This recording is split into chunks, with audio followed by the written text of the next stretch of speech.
বলছিল 1971 সালে শিবির রক কেটেছে। ইয়াদব ভাইয়ের প্রশ্নের জবাবে আমি বলেছিলাম, আপনি এটা মিথ্যা কথা বললেন কি করে? কারণ এর জন্ম 1977-এ, 71-এ রক কাটে কি করে? ওকে রোহের জগতে রক কেটেছিল। এই যে মারুফ শব্দকে ব্যাখ্যা করার জন্যে আমি এই যে ঘুরিয়ে পেঁচিয়ে এ পর্যন্ত আসলাম। এবার আসেন তো আমরা মূল কথায় যাই। এদিকে তাকান। আল্লাহ যে বললেন তোমরা এই লাগবে না, বসুন বসুন, ভালো কাজের আদেশ করো। এটা আমরা বাংলায় নাই, বিভিন্ন কায়দায় ঘুরিয়ে নিয়ে এসেছি। ভালো কাজের আদেশের এখানে কথা নেই, এখানে আছে পরিচিত কাজের আদেশ দাও। আমার প্রশ্ন ছিল কি, যে এই পরিচিত কাজ কি আর আপনি পরিচিত হয়েছেন কবে? পরিচিত কাজ কি বলেন তো? সারা জীবন আমরা নবীওয়ালা কাজ করে যাচ্ছি, ভালো কাজে আদেশ দিচ্ছি, অথচ ভালো কাজটা যে কি পরিচিত কাজ। এখানে মারুফ আছে, আরাফা ইয়ারিফু উরফুন। এই ভালো কাজ পরিচিত কাজ কি এবং পরিচয় হয়েছে আপনার সাথে কবে? হ্যাঁ, এবার আসেন জবাব দিচ্ছি। এই ভালো ভালো কাজগুলোর সাথে পরিচয় হয়েছে আমাদের রূহের জগতে, আমাদের বাবা যিনি হযরতে আদম আলাইহিস সালামের সাথে। আল্লাহ পাক বলেন, ওয়াইদা খাযা রাব্বুকা মিন বানি আদামা মিন যুহুরিহিম যুররিয়াতাহুম। স্মরণ করো ওই সময়ের কথা যখন আদম নবীর পৃষ্ঠদেশ থেকে আমি তোমাদেরকে বের করেছিলাম, তার সন্তানদেরকে। একটু খেয়াল করে কোনোদিন পড়েছেন এই আয়াতটা? যে আল্লামা আদামাল আসমাআ কুল্লাহা। এখানে সরাসরি ফাইল বা কর্তা আল্লাহ নিজে। আল্লাহ পাক বলেন, আমি শিক্ষা দিয়েছি আদমকে যত কিছুর নাম। এখানে এসএমের বহু বচন আসমা, এখানে বহু মুফাসসিরিন ইকরাম, এমনকি এখানে আমরা হাজারো আলেম মনে করি নাম মানে কচু, পটল, আলু, বেগুন, ঝিঙা, রসুন, পেঁয়াজ। এ নাম না? আপনারা বুঝতেছেন? এই নাম কি আল্লাহ শিখিয়েছিলেন তাকে? আপনার কি মনে হয় যে আল্লাহ নিজে ক্লাস করছেন? নিজে শিক্ষক আল্লাহ নিজে, আর ছাত্র তো যেমন তেমন মানুষ না, ছাত্র একজন নবী। আর যেখানে ক্লাস নিচ্ছে ওটা কচুয়ানা। কোন জায়গা? জান্নাত।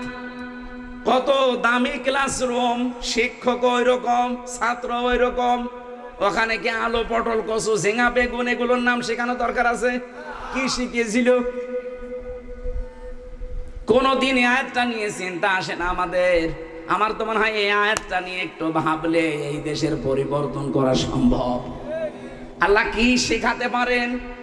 যদি এত বড় গুরুত্বপূর্ণ ক্লাসে অবশ্যই গুরুত্বপূর্ণ কিছু জিনিস আল্লাহ তাকে শিখিয়েছিলেন।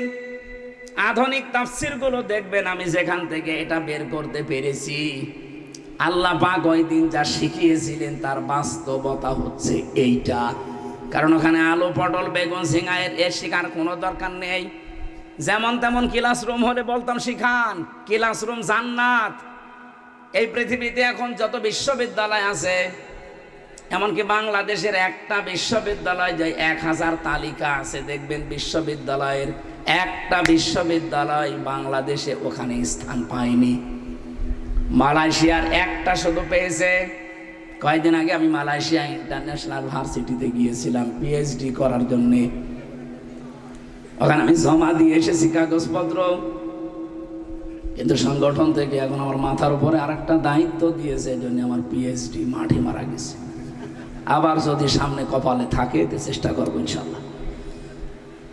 আমি ওখানে যে যতটুকু দেখেছি, রাশিয়া, ফ্রান্স এবং বাইরের বিশেষ করে পাশের রাষ্ট্র থাইল্যান্ড, সিঙ্গাপুর, ইন্দোনেশিয়া, এই সমস্ত জায়গা থেকে বিশ্ববিদ্যালয়ের স্যারগুলো এসেছিল ওই সেমিনারে।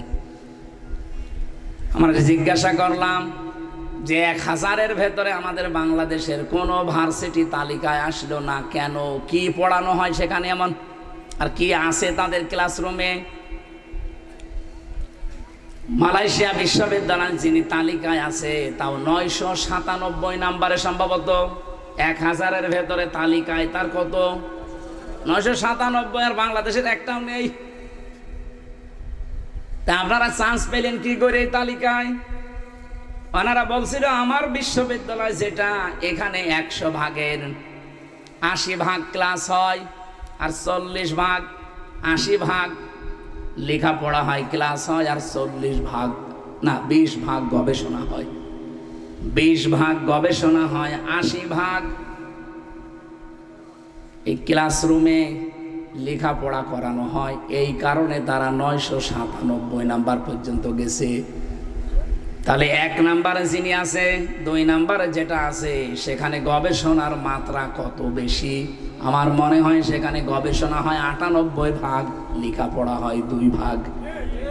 এর ভিত্তিতেই তারা ওই জায়গায় তালিকা করে। তাহলে বাংলাদেশ এরকম একটাও যে চান্স পেল না, কেন পায়নি? কারণ সেই সরঞ্জামাদি, সেই অত্যাধুনিক টেকনোলজি, অত্যাধুনিক মেশিন পত্র, এগুলো যা লাগে গবেষণা করার জন্য, এটা একটাও আমাদের কাছে নেই। আমি চিন্তা করেছিলাম এখান থেকে কি জিনিস সেখানে পাওয়া যায়। আমি দেখি বাইরের দেশ যেখানে যায়, আগে বিশ্ববিদ্যালয় দেখে আসি, দেখি এখানে কি করানো হয়। সৌদি আরবে গিয়ে যতগুলো আয়ত্তে ছিল আগে বিশ্ববিদ্যালয়গুলো দেখেছি, মালয়েশিয়াতে আগে বিশ্ববিদ্যালয়গুলো দেখেছি, সিঙ্গাপুরে আগে বিশ্ববিদ্যালয় গেছি, থাইল্যান্ডে আগে ভার্সিটিতে যেয়ে দেখি আগে কি আছে, বাহরাইনে আর ভারতের কয়েক জায়গায় আমি দেখেছি। এরা তালিকায় যায় কি করে আমি দেখব। ওদের ক্লাসরুমের ভেতরে, ওদের গবেষণাগারে এমন এমন অত্যাধুনিক জিনিসপত্র আছে, জীবনে কোনো দিনের চোখেও আমরা দেখি না এর আগে। আমি তো বিশ্ববিদ্যালয় শেষ করলাম, এটা শুধু নামে। এখান থেকে আমি যেটা আপনাদেরকে এতক্ষণ পর্যন্ত বোঝানোর চেষ্টা করছি, এই তালিকায় যাওয়ার জন্য যে সরঞ্জামাদি দরকার, এরকম ক্লাসরুম, গবেষণাগার বানাতে হবে। তারপরে সেখান থেকে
কাজের কথা আছে কোরআনে 500, অন্যায় কাজের কথা আছে 500। এগুলোর সাথে পরিচিত হবেন। এই পরিচিত কাজগুলো আদেশ করবেন, আর আদেশ করলে যেহেতু আদেশের জায়গায় থাকা লাগে, এই জন্যে জামাত ইসলামী বাংলাদেশ চাচ্ছে যে ইসলামকে আমরা আদেশের জায়গায় নিয়ে যেতে চাই। তাদের যদি ক্ষমতায় যাওয়ার উদ্দেশ্য হয়, জীবনেও ভোট দেবেন না। বাংলাদেশ জামাত ইসলামী শ্রদ্ধাভাজন আমিরে জামাত, উনি অলরেডি ঘোষণা দিয়ে দিয়েছে যে জামাত ক্ষমতায় যেতে চায় না, ইসলামকে ক্ষমতায় নিতে চায়। হ্যাঁ, অন্য কোন দল যদি এটা গ্যারান্টি দিয়ে কথা রাখতে পারেন আমি আপনাকে ভোট দেব, কিন্তু 54 বছর তো কথা রাখেন নাই। ইসলামের বিরুদ্ধে কোনো আইন পাশ করবেন না, কোরআন হাতে নিয়ে বললেন, ক্ষমতা পেয়ে আপনি ইসলামের আইনগুলো তুলে দিলেন। আপনাকে আমি বিশ্বাস করব কি বলে?